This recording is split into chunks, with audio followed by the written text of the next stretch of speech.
Yani esnaf olarak gerçekten de zor durumdayız. Yani faturalarımızı ödeyemiyoruz. Kredi kartlarımız mesela hepsi aynı şekilde. Ödeyemiyoruz hiçbir şekilde. Yani bütün esnaf kan ağlıyor. Yani bu pandemi sürecinde hepimiz gerçekten de zor duruma girdik. Mesela hani şu şekilde diyebilirim, yani bu faturaların bir kısmını devlet ödeyebilirdi örneğin. Yani bu pandemi sürecinde gerçekten de vatandaşa destek olmaları gerekirdi. Yani hani görüyorsunuz, koskocaman Özgürlük Meydanı'nda 10 tane 20 tane insanı bulamazsınız. İnsanlarımız perişan, zor durumda gerçekten. Yani yetkililerden tek ricamız bir an önce bu konuya el atmalarını istiyoruz. Bu sene ismim çıkmadı, perişanım, mağdurum. Çocuk okutuyorum, öğrenci vardır. Hadi görüşürüz.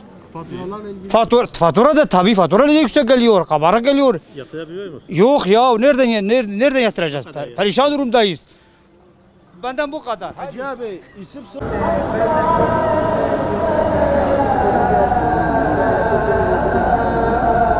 Vaj xor goravan froş pe geçma xavan dikin. Ujber ve pandemine vaji fature me cerane vaji yüksek derdikeve. U xodiyam zor xodi dikin ve derevan.